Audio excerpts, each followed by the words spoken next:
کام آئے ہو، جس سے تمہیں کچھ نہیں ملنا تھا اس کے کام آئے ہو۔ خدا متعال نے کیوں کہا کہ أَرَأَيْتَ الَّذِي يُكَذِّبُ بِالدِّينِ فَذَلِكَ الَّذِي يَدُعُّ الْيَتِيمَ وَلَا يَحُضُّ عَلَى طَعَامِ الْمِسْكِينِ۔ یہ جو آخرت کو نہیں مانتا، یہ کیا کرتا ہے؟ یہ یتیموں کو دھکے دیتا ہے۔ اچھا، یہ طاقتوروں کو دھکے دے گا کیا؟ طاقتور ایسا ڈنڈا مارے گا اس کے سر کے اوپر، اس کو کہاں دھکے دے گا؟ یتیم کو دھکے دے گا۔ کیوں؟ بیچارہ کچھ کر نہیں سکے گا، مسکین کے ساتھ یہ حرکتیں کرے گا۔ خدا متعال فرماتا ہے تم کمزوروں کے ساتھ اگر اچھے ہو گئے نا، اس کا مطلب ہے تم انسان ہو۔ آپ اور میں اپنی زندگی میں دیکھیں، جس سے ہمیں کچھ نہیں ملنا اس کے ساتھ ہم کیسے ہیں؟ اپنے بچوں کے ساتھ تو ہونا چاہیے اچھا، البتہ بعض ایسے جلاد اور ہٹلر ہیں، اپنے بچوں کے ساتھ بھی ہٹلر ہیں، وہ گھر کے اندر عجیب مصیبت کیے ہوئے ہوتے ہیں، لیکن بہرحال اصل مسئلہ وہاں پر ہے جہاں سے ہمیں کچھ نہیں ملنا ہے، خدا تعالیٰ وہاں پہ دکھانا چاہتا ہے۔ تو برکت کیا تھی؟ برکت یہ تھی کہ بھائی آپ کی اور میری زندگی کسی کے کام آئے، ہمارا اور آپ کا پیسہ کسی کے کام آئے، اس کو ہم نے غلط استعمال کیا، اس وجہ سے اب برکت کا مسئلہ ختم ہو گیا۔ لیکن اس برکت کے پیچھے پوری ایک کہانی ہے۔ وہ کیا ہے؟ وہ یہ ہے کہ دنیا میں جو اسباب ہوتے ہیں وہ دو قسم کے ہوتے ہیں، کچھ اسباب مادی ہوتے ہیں، کچھ اسباب ریزنز کازز غیر مادی ہوتے ہیں۔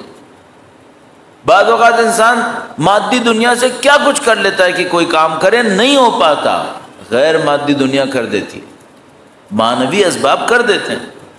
تو مثال کے طور پر کیسے؟ بالکل واضح مثالیں، جیسے مثلا حضرت موسیٰ علیہ السلام اپنی قوم کو لے کے چلے، فرعون پیچھے آ رہا ہے، سامنے پانی ہے، راستہ نہیں نظر آتا، لاٹھی ماری۔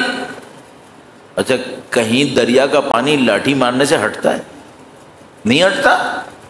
تو یہ جو لاٹھی ماری، یہ کوئی لاٹھی ہوگی کوئی مثلا 2 کلومیٹر لمبی، یوں کر کے ہماری پانی یوں ہٹ گیا؟ نہیں بھائی، یہ سادہ سی لاٹھی تھی جس سے وہ اپنی بکریاں چراتے تھے۔ احوشو بہا علی غنمی، حضرت موسیٰ علیہ السلام نے اللہ سے خطاب میں فرمایا اتوکل علیہ، اس کے اوپر میں تکیہ دیتا ہوں، اس سے میں بکریاں چراتا ہوں۔ سادہ سی لاٹھی تھی، تو پانی کیسے ہٹ گیا؟ پانی معنوی اسباب کی وجہ سے ہٹا ہے، مادی اسباب سے تھوڑی ہٹا ہے۔ لاٹھی مارنے سے تھوڑی پانی ہٹتا ہے۔ حضرت موسیٰ علیہ السلام کا وہ نفس قدسی جو خدا متعال نے ان کے اوپر اپنی وحی کی تھی، اس کا اثر تھا۔ تو اسباب دو قسم کے ہوتے ہیں، معنوی اسباب ہوتے ہیں، مادی اسباب ہوتے ہیں۔ جہاں مادی اسباب نہیں کام آتے وہاں معنوی اسباب چلتے ہیں۔ کون سا کس کو شکست دے دیتا ہے؟ معنوی اسباب مادی اسباب کو شکست دے دیتے ہیں، یہ ہو جاتا ہے۔ دعا کیا ہے؟ دعا معنوی سبب ہے، یہ معنوی سبب ہے۔ اور کچھ ہے معنوی سبب؟ بالکل ہے۔ کاش ہمیں اتنی عقل نظر آ جائے، اتنی عقل آ جائے کہ ہمیں نظر آئے کہ معنوی سبب کون کون سے ہوتے ہیں۔ دعا ایک معنوی سبب ہے۔ ایک اور معنوی سبب، پورا سمجھ لو وہ جو ٹرین کا انجن ہے نا، اس کو کہتے ہیں لوکوموٹیو، ایک پورا لوکوموٹیو معنوی اسباب کا یہاں رکھا ہوا ہے۔ ایک دعا ہے سب سے امپورٹنٹ یہاں پر ہے، وہ کیا ہے؟ چند جملوں میں عرض کروں گا، درود بھیجے گا محمد و آل محمد۔ اللہم صلی علی محمد۔ انہوں نے امام ہفتم کا تذکرہ فرمایا، امام ہفتم کی ذات پر ایک بار پھر بلند درود بھیجیں، محمد و آل محمد، صلی علی محمد آل محمد عجل۔ یہ جو ہمارے پاس حوزہ علمیہ ہیں جہاں پر دینی تعلیم دی جاتی ہے، جہاں مجتہد بنتے ہیں لوگ، علم حاصل کرتے ہیں، تقویٰ پرہیزگاری ہوتی ہے، یہ اہل بیت اطہار کے معنوی اسباب کا اثر ہے۔ قوم کے اوپر مولا ساتویں امام کے خاندان کا اثر، واقعاً اثر۔ اور جو وہاں پہ معنویت ہے وہ بلا شک و شبہ ان عظیم الشان بی معصومہ قم سلام اللہ علیہ کے وجود مقدس کا اللہ صلی اللہ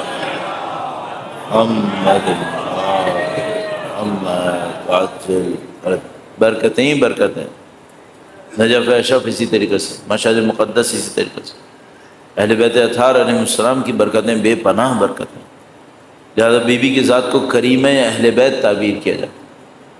تمام خاندان عصمت پر اور ان کے راستے پر چلنے کی سعادت حاصل کرنے کے لیے، ان کے تقویٰ، ان کی نورانیت کے حصول کے لیے درود بھیجیں محمد و آل محمد صلی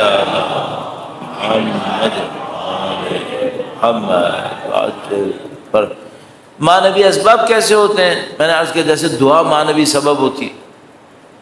بہت دفعہ شاید عرض کر چکا ہوں آپ کی خدمت میں کس طریقے سے مولا چوتھے امام نے اپنے اصحاب کو دعائیں سکھائیں اور وہ دعا اثر کرتی ہیں۔ وہ جو دعا تھی وہ دعا ابو حمزہ صومالی کے جو راوی ہیں ہمارے ابو حمزہ صومالی، ان سے منقول ہے، وہ دعا چوتھے امام سے منقول ہے، صحیفہ سجادیہ میں بھی ہے۔ یہ دعائیں اپنا اثر کرتی ہیں۔ اہل بیت اطہار علیہ السلام نے ہمیں اور معنوی اسباب بھی بتائے۔ وہ معنوی اسباب کس قسم کے ہیں؟ میں نے عرض کیا ہمارے دلوں کے اندر وہ کیا ہے؟ اچھا سوچو، برا نہیں سوچو۔ بہت اہم معنوی سبب یہی ہے، کسی کے لیے برا نہیں سوچو۔ یہ اتنا بڑا معنوی سبب ہے کہ اگر کوئی انسان اس کے اوپر عمل کرنا شروع کر دے تو چھوٹے موٹے معجزے کرنے لگے گا۔ کیا کرے؟ کسی کے لیے برا نہ سوچے۔ مثلا اگر کوئی اس کے ساتھ برائی کرے تو کیا کرے؟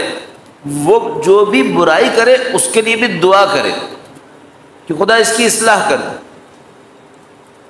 اس نے میرے ساتھ برائی کی، میں اب اس کو بتاتا ہوں، بس تم پھر یہاں سے غائب ہو گئے، معنوی سبب ختم ہو گیا۔ یہاں سے برکتیں ختم ہوتی ہیں۔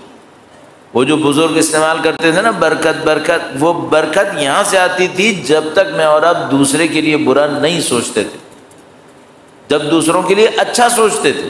ہمارے پاس روایات موجود ہیں اس مطلب کے اوپر، نہج البلاغہ کے اندر اس کے اوپر خطبے میں اشارے موجود ہیں، اور ہم اور آپ اپنی زندگی میں اس کو ڈھونڈنا شروع کر دیں۔ ہم اور آپ مجلسوں میں کیوں آتے ہیں؟ اس لیے آتے ہیں تاکہ سیکھیں، اور ہم لوگ بولنے والے بہت سیکھتے ہیں۔ حقیقت یہ کہ اگر کوئی واقعاً بولنے والا سیکھنا چاہے تو بہت سیکھنے کا موقع ملتا ہے۔ اس کی وجہ یہ ہے کہ بہت ساری چیزیں خدا اپنی اس طرح سے بلوا دیتا ہے، چونکہ یہاں پہ کسی نے سننا ہوتا ہے، تو اس کے چکر میں جو بولنے والا ہوتا ہے وہ بھی سیکھ لیتا ہے کہ وہ کسی نے سننا تھا، خدا نے اس کی خاطر بلوا دیا، تو چلو آپ کو بھی سیکھنے کا موقع مل گیا۔ کیا سیکھیں؟ یہ سیکھو کہ کسی کے لیے برا مت کرو، برا مت سوچو، اور بہت اچھا ہے کہ اچھا سوچو۔ یہ جو ہمارے خاندان میں بے برکتی ہے، خاندان کی برکت کیا ہوتی ہے؟ 8 بچے نہیں بھائی، بچے زیادہ ہونا تھوڑی برکت ہے۔ وہ ہو جائے اچھا ہے، ہو جائے، لیکن اس کا کوئی مسئلہ نہیں ہے۔ اصلی برکت کیا ہے؟ سکون ہے یا نہیں ہے؟ پیار محبت ہے یا نہیں ہے؟ لڑے بڑے زندگی گزارنا یہ برکت ہے؟ کہاں کی برکت ہے؟